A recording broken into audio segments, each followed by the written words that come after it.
테클린의 소아물리치료 제2장 아동의 정상적인 운동 발달 중추 유형 발생기 의식적 노력 없이 그리고 말초로부터의 구심성 피드백 없이 특징적이고 리듬감 있는 동작을 생산하는 신경세포 네트워크의 존재는 많은 척추동물에서 논의할 여지 없는 사실이다.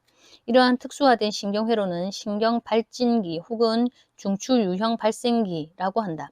뇌가는 씹고 호흡하고 삼키는 리듬 있는 움직임의 CPG를 가지고 있다고 알려져 있다. CPG는 중추 유형 발생기 (Central Pattern Generator)라고 합니다. 뇌가는 씹고 호흡하고 삼키는 리듬 있는 움직임의 CPG를 가지고 있다고 알려져 있다. 척수도 기능적 이동의 CPG를 가지고 있다. 구심성 정보가 없어도 CPG들은 보행 같은 상동적이고 리듬 있는 동작을 여전히 만들어낼 수 있다. 이것은 정상 보행에서 감각적 피드백이 중요하지 않다는 것이 아니다. 그러나 처음에 감각 정보 없이 움직임이 출현된다는 생각은 이 영역 연구의 초기 생각과는 반대되는 것이다. 어떤 발달 이론이 옳을까? 인간에서의 운동 발달과 운동 행동은 척수 상위 구조, 척수 구조, 말초 감각 정보, 중추 유형 발생기, 역동적인 환경 양상, 그리고 신경 조절적 영향 아래에 있음이 밝혀졌다. 인간 보행을 조절하는 척수 상위 센터는 감각 운동 피질, 손해, 그리고 기저핵이다. 말초로부터 받는 구심성 감각 정보는 동작의 중요한 조절자이며 중추에서 만들어진 패턴을 수정하는 것을 도와 환경과 과제 내용에 대하여 일관된 움직임으로 적응할 수 있게 해준다. 세로토닌과 도파민 같은 신경 전달 물질은 어떤 척추 동물에서는 중추에서 만들어진 보행 패턴에 영향을 주는 것으로 보이지만 그 역할을 아직 잘 알지 못한다. 운동 발달에 영향을 주는 많은 발달 이론 중 그 어떤 것만이 옳고 역할을 주도하는 것으로 생각될 수 없다. 오히려 많은 다양한 이론들이 태아 및 아동의 운동 발달을 설명하고 예측하는 데 이용될 수 있는 것이다. 각기의 이론으로부터 나온 원칙을 운동 발달을 분석하고 해석하고 심지어 예측하는 데 조합하여 이용할 수 있다. 역동 체계적 접근 이론은 21세기의 물리치료사들이 사용하는 운동 발달의 우위 이론에 가장 가깝다. 왜냐하면 이 이론 자체가 인간 생리적 시스템의 형성, 성장, 발달에 대한 많은 다양성을 고려하고 있기 때문이다. 이렇게 말하면 필자에게는 많은 동시대의 물리치료사들이 계급적 발달 이론 측면을 덜 강조하려는 노력에서 수천 년간 이어내려온 태아 및 아동의 발달 특징인 기본 운동 발달 순서를 저평가하는 위험을 무릅쓰는 것처럼 보인다. 아동이 성장하고 발달하는 환경의 여러 면을 생각할 때 정상 발달 순서와 영아 및 유아가 습득해가는 운동 발달 지표의 유사성은 무시하기에는 너무 중요하다. 조산아, 프리텀 인판트. 조산아는 재태 연령 38주 미만에 태어난 경우를 말한다. 조산아 때문에 역연령에 맞는 운동 기술을 보여주지 못할 수도 있다. 너무 일찍 태어난 아기는 조산 기간만큼의 운동 지연을 보일 수 있다. 자궁 안에서 충분한 시간을 보내지 못했다는 측면에서 자연스러운 지연을 보이는 것인지, 비정상적인 병리 생리적 이유로 지연을 보이는 것인지 교정 연령에 의하여 아기를 평가하여야만 한다. 교정 연령은 40주에서 재태 기간을 주 1로 계산하여 빼면 된다. 남는 수를 아기의 역연령, 생년월일에서 그 다음 빼면 된다. 교정연령 계산법은 보기 2.1에 있다. 발달 방향.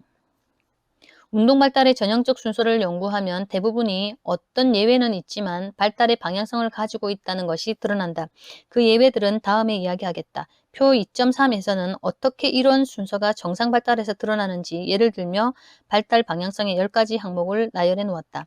인간에서 운동 기술이 전형적으로 출현하는 것을 이해하기 위해서는 이런 몇몇 원칙을 더 주의해서 볼 필요가 있다. 인간에서의 운동 행동은 처음엔 본질상 반사 행동이다. 기관들이 성숙해 가면서 운동 행동은 더 복잡해지고 결국 피질의 조절 혹은 수위적 조절 하에 놓이게 된다. 이것이 반사 행동에서 피질 조절 쪽으로 향하는 발달의 예이다. 그 이외에 다른 예를 들면 원시 반사 반응은 국소적 반응이라기보다 더 전신적인 경향을 보이는 것이 예이다. 신체가 국소적으로 동작 발달하는 이전에 이러한 전신적인 혹은 전체 동작의 발달이 발달 방향성의 예이다. 전신 반응의 좋은 예는 굴곡 회피 반사에서 보이는 반응이다. 이 반사는 원시 반사이자 출생 시부터 있고 손발이 아픈 자극에 노출되면 사지를 전체로 굴곡시키는 반사이다. 이러한 자극 반사에서의 반응은 원시적이고 전신적이기 때문에 반사 유발 시 사지의 여러 관절에서 분리적이고 개별적인 동작을 허용하지 않는다. 굴곡 회피 반사는 출생 시부터 나오고 2개월까지는 부분적으로 통합된다. 그러나 이러한 반사의 잔존물은 일생 남아있으며 손발의 보호 기전으로 작용한다. 중추신경계의 척수 레벨에서의 이 회피 반사가 조절된다. 대부분의 초기 원시 반사는 척수 레벨에서 조절하는 반면 성숙한 자세와 균형 반응은 중뇌와 피지를 통하여 중계된다. 척수 반사에 대한 자극은 외부 자극이다. 외부 자극에 대한 수용기는 외부 자극에 반응하는 피부 혹은 점막에 있는 구심성 신경의 말단 수용기이다. 신생아에서 국소 반응이 발달하기 전 볼 수 있는 전체 반응의 또 다른 예는 신생아 발차기 형태이다. 처음 태어났을 때 아기는 불규칙하게 발을 차는 듯이 보인다. 사실 만사가에서는 조산아와 비교시 다양한 발차기 동작을 볼 수 있는데 빈도, 교차적 패턴, 그리고 인트라림 커플링 등의 다양한 패턴이 있다. 헤스코치 등이 정의한 커플링이란 말은 팔, 다리에서 관절들의 동작 타이밍이 비슷할 때를 말한다. 또한 헤스코치 등은 만사가는 조산아에 비하여 과제지향적이고 목적 있는 조절 형태를 보인다고 하였다. 한 신생아가 발로 차는 동작을 할 때 양측 하지는 종종 함께 움직이고 아기는 한 다리 한 다리를 분리하여 움직일 수는 없다. 발차기 동작 시 골반은 흔히 다리와 함께 움직이는데 이는 다리와 골반 사이에 분리 동작이 없다는 또 하나의 예가 될 수 있다. 아기가 성숙해가면서 골반을 움직이지 않으면서 다리를 움직일 수 있게 되고 양 다리를 상반되게 할 뿐 아니라 분리적으로 움직일 수 있게 된다. 이렇게 되면 한 다리씩 번갈아 움직이는 상반된 발차기 동작이 나올 수 있다. 이 시점에서는 다른 쪽을 움직이지 않고도 한 다리를 움직일 수 있게 되는데 이는 같은 다리에서 한 관절을 다른 관절을 움직이지 않고도 개별적으로 움직일 수 있게 되었다는 의미다. 발달 방향성의 세 번째 원칙은 머리에서 발 쪽으로 발달한다는 것이다. 일반적으로 운동 조절의 발달에서는 이것이 사실이다. 즉 머리, 상부 몸통, 팔의 운동 발달이 하부 몸통, 다리의 운동 조절보다 먼저 발달된다. 운동 조절의 머리, 발 쪽으로의 발달하는 방향성의 예는 엎드려서 팔로 지탱하기 위해서 견갑골과 견관절을 안정시키는 발달을 보면 된다. 이는 내발기기에 필요한 골반과 고관절의 안정성 발달 이전에 발달한다. 이러한 발달의 예외는 태아에서 근긴장도의 발달이다. 조산아 연구에서 근긴장도는 팔과 상부 몸통에서의 발달보다 다리와 하부 몸통에서 먼저 발달한다고 한다. 운동 조절 역시 내측에서 외측으로 발달한다. 즉 중심부 가까운 곳으로부터 먼 쪽으로 조절이 발달해 간다는 것이다. 목과 몸통의 중심 쪽의 안정성이 상대적으로 외측인 어깨와 고관절의 안정성보다 먼저 발달한다. 생후 첫 몇 주에 보면 아기는 상대적으로 대칭적이다. 예외는 머리인데 한쪽을 향하고 있고 이는 보가위, 앙와위에서도 그렇다. 생후 2, 4개월의 반사의 영향으로 아기는 비대칭성을 보이는데 비대칭성 긴장성 목반사 ATNR이 가장 두드러진다. ATNR의 영향은 생후 몇 개월에 걸쳐 감소되어 가고 우위 반사로서의 영향이 축소되어 앞서 말한 수위적 동작이 발달하기 시작한다. 정중앙 지향 활동, 미드라인 액티비티란 말로 부르는 수위적 조절과 안정성이 내측에서부터 발달되기 시작한다. ATNR이 사라지면서 아기는 4개월에 목의 비대칭적 신전을 보이는 대신 머리를 중앙으로 가져가고 유지할 수 있게 된다. 그 이외에도 중앙에서 손을 함께 사용하도록 해주는 새롭게 발달한 견관절 안정성에 기반하여 아기는 손을 중앙으로 가져가기 시작한다. 그리하여 6개월까지는 아기는 아주 대칭적인 모습이 된다. 이러한 내측, 외측으로의 발달의 또 다른 예는 쥐기의 발달이다. 이것을 이해하기 위하여 아기의 신체를 해부학적 자세로 볼 필요가 있다. 처음에 손으로 물건을 잡고 조작하는 것은 척골 쪽 손가락의 사용이 두드러진다. 이것은 더 내측인 것이며 요골 쪽 집게손가락과 엄지손가락, 이것은 상대적으로 외측이다. 의 사용보다 먼저 발달한다. 두 주요 근육 그룹인 굴곡근, 신전근의 조절 또한 특정한 발달 방향을 가지는데 일반적인 순서로 발달한다.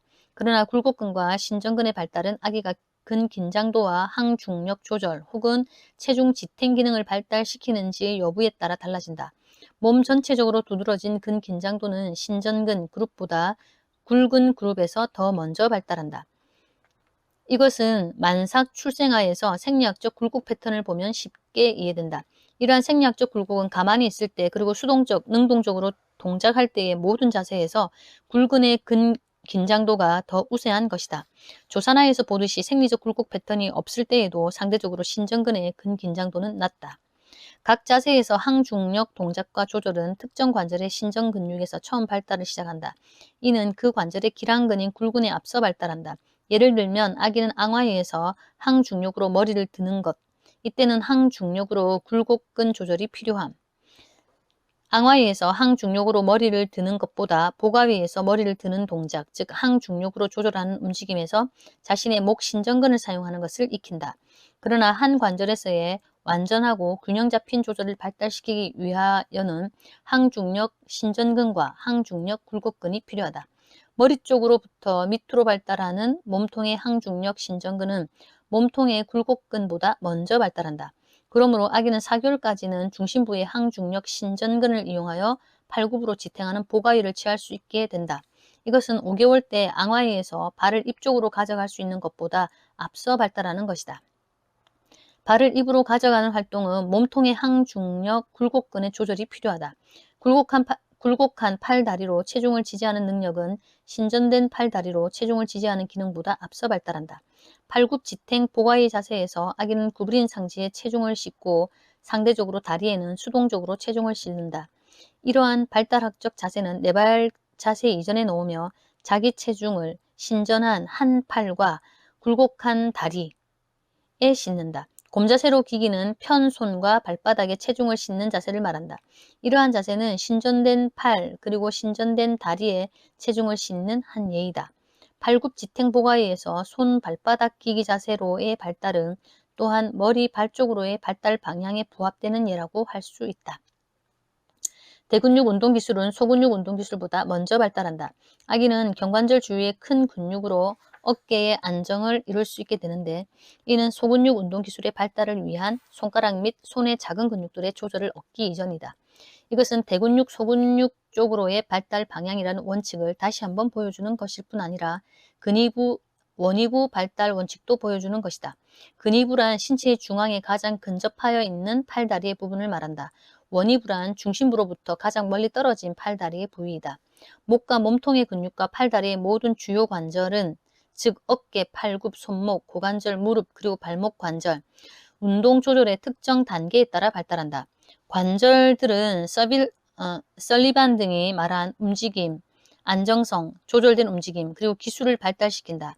약간 다른 용어를 사용하긴 하였지만 이것의 순서에 대하여 처음으로 마가렛 루드가 1960년대 초기에 기술하였다. 팔에서는 다음과 같은 방식으로 발달 순서가 드러난다. 어깨는 처음 동작을 발달시키고 공간에서 원위부 즉 팔과 함께 손을 자유롭게 움직이는 능력을 발달시킨다. 이것은 열린 체인, 오픈 체인 동작이라고 한다. 아기의 초기 움직임은 불규칙적이고 조절이 좋지 않지만 차츰 생후 몇 주 안에 발전한다. 어깨에서 오픈 체인 동작으로 움직일 수 있는 능력이 성공적으로 발달되었다는 것은 앞으로 폐쇄 체인, 클로즈 체인 상의 동작에서 어깨 안정성에 대한 길을 닦아놓은 것이 된다. 닫힌 체인 동작이란 엎드린 상태에서 팔굽과 팔로 지탱하는 자세이다.